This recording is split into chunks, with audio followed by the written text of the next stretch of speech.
সাদিক কায়েমের নাম শোনেননি? ঢাকা বিশ্ববিদ্যালয়ের কি ভিপি, কথা কন না কেন? উনি আজকে এক জায়গায় বক্তব্য দিতে গেছেন, শাহবাগের একটি প্রোগ্রামে বক্তব্য দিচ্ছেন, চমৎকার বক্তব্য, চেনেনি তো সাদিক কায়েম? উনি বক্তব্য দিচ্ছেন, এক মহিলা গেছে, আমরা যতটুকু শুনতে পারলাম এই মেয়েটা নাকি পাগলি, মানসিক ভারসাম্যহীন পাগল একটা মেয়ে। ওই মেয়ে যায় যে অঙ্গভঙ্গি করতেছে, পরে ওখানে মহিলা পুলিশ ছিল, মহিলা পুলিশে লাথি মারতেছে, কঠিন একটা অবস্থা। মানুষ মনে করতে গেছে যে সাদিক কায়েমকে মারে নাকি, লোকজন কি একটা অবস্থা। তো হঠাৎ করে টেলিভিশনে প্রত্যেকটা জায়গায় নিউজ প্রচার হয়ে গেল, সাদিক কায়েমের প্রোগ্রামে হঠাৎ করে একটা মহিলার একই কাণ্ড। কথাকে বোঝেন নাই মনে হয়?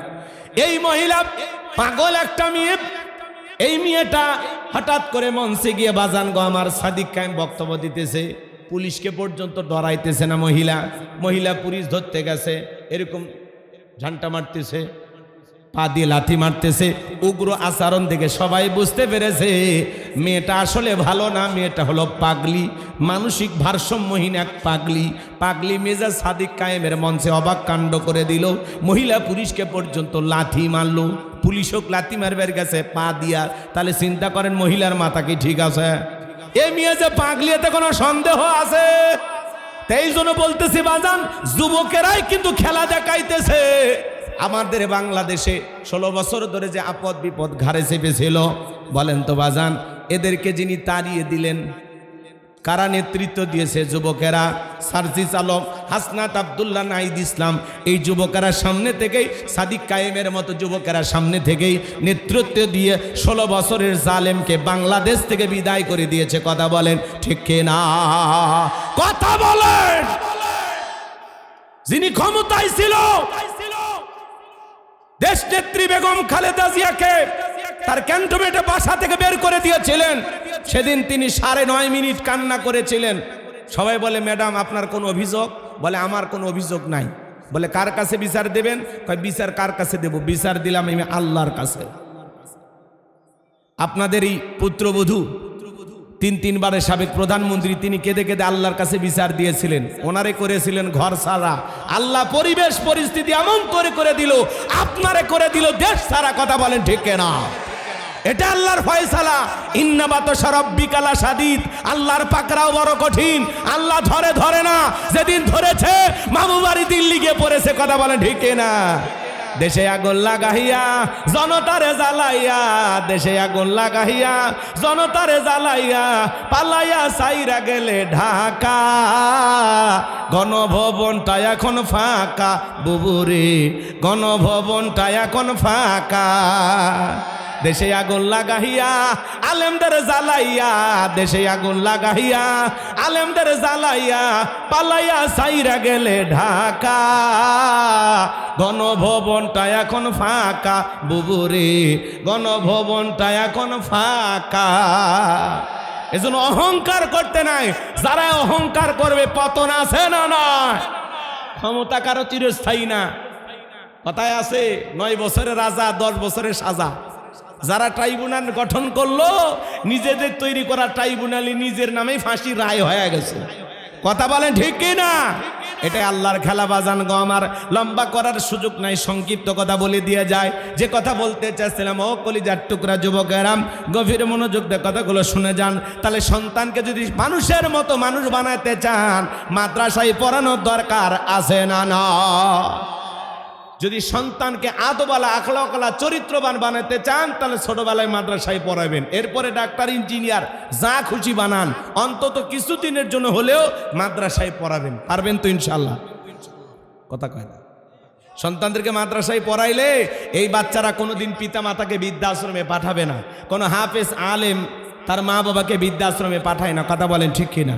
যেন সন্তানকে মানুষ বানানোর জন্য মাদ্রাসায় দেবেন ইনশাআল্লাহ। লম্বা করব না বাজানো, সংক্ষিপ্ত কথা।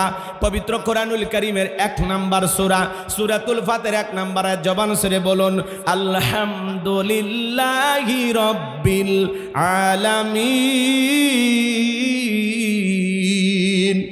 সমস্ত প্রশংসা, যাবতীয় প্রশংসার একমাত্র মালিক তিনি। সৃষ্টিগুলোর রব, প্রতিপালক আমাদের আল্লাহ যিনি। এই আয়াতের ভিতরে রব শব্দ আছে না নাই? এরপরে আপনি আমি যখন রুকুতে চলে যাই কি তাসবিহ পাঠ করি? সুবহান রাব্বিয়াল আযীম, সুবহান রাব্বিয়াল আযীম। রব শব্দ আছে না নাই? রুকু হতে দাঁড়ানোর সময় কি বলি? সামিআল্লাহু লিমান হামিদা, রব্বানা লাকাল হামদ। রব শব্দ আছে না নাই? এরপরে আপনি আমি যখন সিজদায় চলে যাই কি তাসবিহ পাঠ করি? সুবহান রাব্বিয়াল আ'লা, সুবহান রাব্বিয়াল আ'লা। অনেক মুরব্বি আছে খালি ফিসফিস করে সুবহানাল্লাহ সুবহানাল্লাহ সুবহানাল্লাহ কয় না, সয়াবিনের তেল কয়, আল্লাহ ভালো জানে। স্পষ্ট করে বলতে হবে সুবহান রাব্বিয়াল। পরে নামাজের সালাম, রব্বানা আতিনা ফিদ দুনিয়া হাসানাতাও ওয়া ফিল আখিরাতি হাসানাতাও ওয়া কিনা আযাবান নার।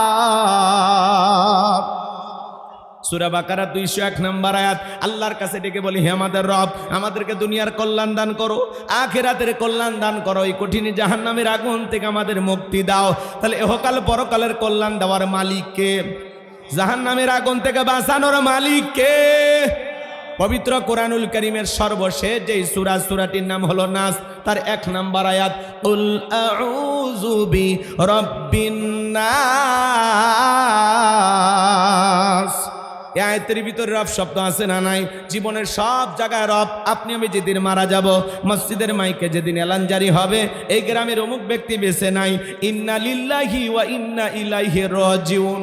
আপনার আমার মৃত্যুর সংবাদ শোনার পরে স্ত্রী কেঁদে বলবে স্বামী নাই, ছেলেটা কেঁদে বলবে বাবা নাই, মেয়েটা কেঁদে বলবে আব্বু নাই, পিতামাতা বেঁচে থাকলে বলবে কলিজার ধনটা হারাইলাম। আপনাকে আমাকে বিদায় দেওয়ার জন্য পাড়া প্রতিবেশী আত্মীয় স্বজন সবাই বাড়িতে হাজির হয়ে যাবে। 10 তলা 20 তলা বিল্ডিং বানান বাজান, জীবনের শেষ গোসল কোটি টাকা দিয়ে বানানো বাথরুমে হবে না বাজান, চাইনা টাইলস দিয়ে বানানো বাথরুমে হবে না। আপনার আমার জীবনের শেষ গোসল ওইখানে কিন্তু হবে না। ওই বিল্ডিং থেকে নামাইয়া চকির ওপরে শোয়াইয়া মশুরি টাঙাইয়া বড়ই পাতার গরম পানি দিয়ে গোসল করাইয়া আতরে সুরমা লাগাইয়া জনমের মতো সাজাইয়া দেবে, সাদা কাপনে চকলেটের মতো মরাইয়া মসজিদের খাটিয়াতে তুইলারে যুবক 4 জন বরযাত্রী ধরে আকপা দুপাকারে কবরস্থানে নিয়ে যাবে। লাশটা নামানোর জন্য 3 জন মানুষ নামে, মনে হবে এরাই সাথী, কিন্তু না না, একে একে সবাই কবর থেকে উঠে আসবে। এরপরে যখন কবরের উপরে বাঁশের বিছানা বিছানা দিয়া, চাটাই দিয়া, মাটি চাপা যখন দিয়া দেবে, সবাই যখন কবরে রেখে একে একে চলে আসবে, কবরে থাকা ব্যক্তি তাদের পায়ের আওয়াজ শুনতে পাইবে, চিৎকার মেরে ডেকে বলবে একা রাইখা যাইও না। কবরে থাকা ব্যক্তির চিৎকার দুনিয়ার কেউ শুনতে পাবে না। আমার নবী বলেন যে কবরে চলে গেল তার চাইতে অসহায় আর কেউ নাই। দাজ্জালের ফিতনার চাইতে বড় ফিতনা হলো কবর। নবী বলেন ক্বালা ক্বালা রাসূলুল্লাহ সাল্লাল্লাহু আলাইহি ওয়াসাল্লাম ইন্নামাল কুবুরু রাউযাতুম মিন রিয়াদিল জান্নাহ আও হুফরাতুম মিন হুফারিন নার। রাহু তিরমিজি। নবীজি দেখে বলেন যে ব্যক্তির আমল ভালো, মৃত্যুর সঙ্গে সঙ্গে আল্লাহ রাব্বুল আলামিন তার কবরটাকে জান্নাতের বাগান বানায় দিবেন, বলুন সুবহানাল্লাহ। আর যে ব্যক্তির আমল খারাপ, আও হুফরাতুম মিন হুফারিন নার, তার কবরটা হয়ে যাবে জাহান্নামের আগুনের গর্ত। একবার যদি কারো কবরে জাহান্নামের আগুনের গর্ত হয়ে যায়, তার কিন্তু বাঁচার কোনো উপায় নাই। কবর বড় কঠিন জায়গা বাজার। আমার আল্লাহ রাব্বুল আলামিন বলেন ফামাই আমাল মিসকালা যাররাতিন খায়রান ইয়ারা ওয়া মাই আমাল মিসকালা যাররাতিন শাররান ইয়ারা। বান্দারে তুমি যদি যাররা পরিমাণ অণু পরিমাণে নেক আমল করো, এইটাও তোমার আমল নামায় লিপিবদ্ধ করা হবে। আবার তুমি যদি যাররা পরিমাণ অনুপরিমাণে বদ আমল করো, ওইটাও তোমার আমল নামায় লেখা হবে। আর যারা গুনানে একবার অন্ধকারে কবরে যাবে, ওই কবরের ডানের মাটি বামে চলে যাবে, বামের মাটি ডানে চলে যাবে। এমন জোরে সাপ দেবে বাজান, এক পাজরের হার অন্য পাজরে ঢুকে যাবে। কবরে থাকা অন্ধ ফেরেশতা চোখে দেখে না, কানে শোনে না, হাতুড়ি আঘাত করবে, দেহটা চূর্ণ বিচূর্ণ হয়ে যাবে। কবরে থাকা বিষাক্ত সাপ একবার যদি সবল মারে, পা থেকে মাথা পর্যন্ত বিষের যন্ত্রণায় দেহটা জ্বলে যাবে। কবর কিন্তু জায়গা ভালো না, কথা বলেন ঠিক কি না?